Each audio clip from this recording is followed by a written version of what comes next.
Hello, this is a quick and unedited guide to how to include a reference list in your document and how to reference your sources throughout your assessment, okay, for your geographical report. To do this, you need your working document, so your assessment draft, and your sources.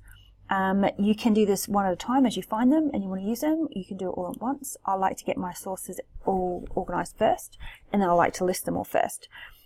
So that as I'm using them in my document, I can reference them really quickly, and I'll show you how quick and easy that is. All right, so I'll just grab my document. So it's not finished, as you'll see as I scroll through. I'm drafting the geographical report exemplar for you guys, and I'm going to make it a bit bigger. All right, so as you can see, I've got like the bare bones of my assessment. I've got a few bits and pieces from some of my articles. But what I need to do is just finish off my, I'm putting in my last reference, so my last source, but also I've realized I need to go back and edit a source. So I'm going to go show you how to edit that as well.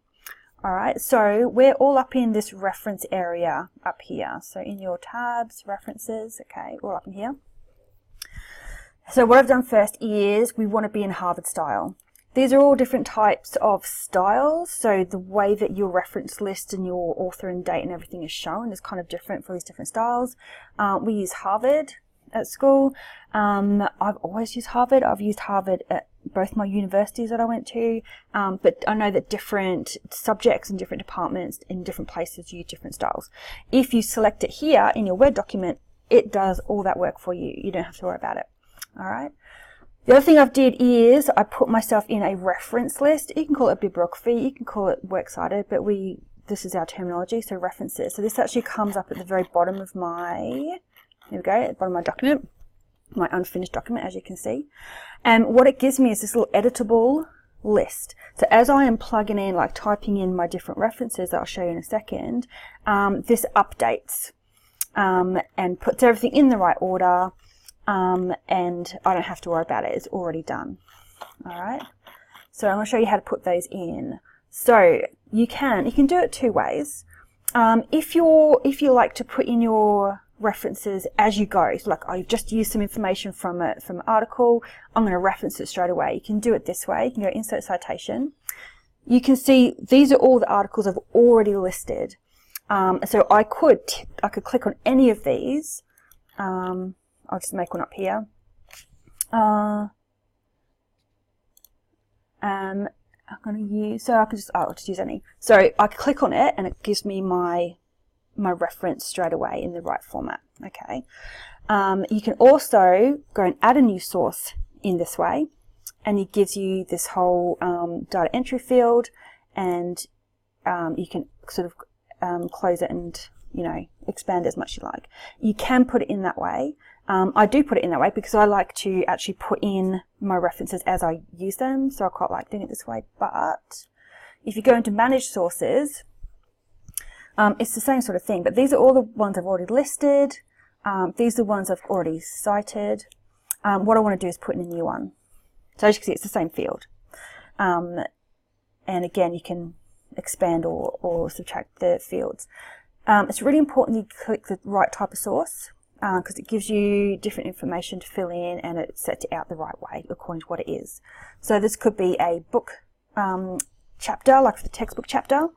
Love a textbook chapter. It can be a documentary. It could be even a podcast. But I have a website article that I need to put in. All right, and because I'm going to have the expanded list, so I've got a few more things to put in. So first thing is my author. Just put it in as it's, whoops, spell it correctly. Just, you don't have to put it in surname, like last name, first name, but if you want to, you can. What you can do is edit in here and put last name, first name, and especially if you've got an article or a chapter or whatever with more than one author, you can list them all in here. So I could put in blogs Joe, and I could add him in. So now I've got two authors. All right, but I'm going to take him out because he didn't do any work. All right, so this is the title of my article, food chains and how they are affected by water pollution. Name of the website is called Sciencing, which I love. Let me check my printout. Do I have an editor? Nope, I don't.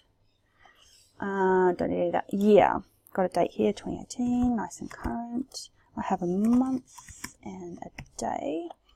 And then year access, this is me. This is when I accessed it. And, oh, I haven't got my URL ready. That's all right. Food chains. There we go. Get back to my thing. Whoops. No, didn't pick it up. Hang on a second. I told you it was unedited. Let's go there again. There we go. And I don't need anything else. All right, so I'm just gonna add that there. All right, and that way I can now, and they come up in Don Chapter. There we go. So I can stick that citation in anywhere. So anywhere that I've used information from this article, that includes. So you can see I've got a citation here because I've got this map from somewhere, so I have referenced where I've got the map from. He pops up on my reference list. I need to go and reference these, but this is the one that I need to go and edit. All right, and let me just flip it down. So here's my little list. If I find, there we go, find my little update field, and then what's his name? Don Shepherd, food chains, how they're affected, pops up in the right order in my reference list. All right, so the other thing that I've done is I've put in a reference already. So I've put in a source already, but what I've done is, here we go.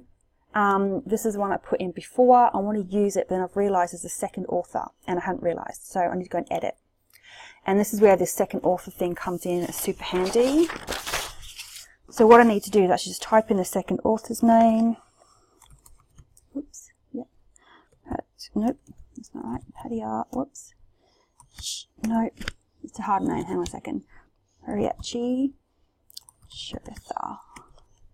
And I add that. And now I've got two authors. All right. As soon as I hit OK, it's going to say, existing master list and current document. Do you want to update? Yes, I do. Thank you very much. So now that updates everywhere that I've used it. And then now I can go in and put my correct. So I just go to Insert Citation, go to my two authors, stick it in. Awesome. Do it again. Insert Citation, find the right article, stick it in. All right. So that's how you can insert all your sources, and how you can edit your sources. Oh, and hang on, last thing. Find my little thing. Yep, now I've got two authors down here as well. Save. Cool. So that's how to insert your references and how to cite your sources in Word. Thank you.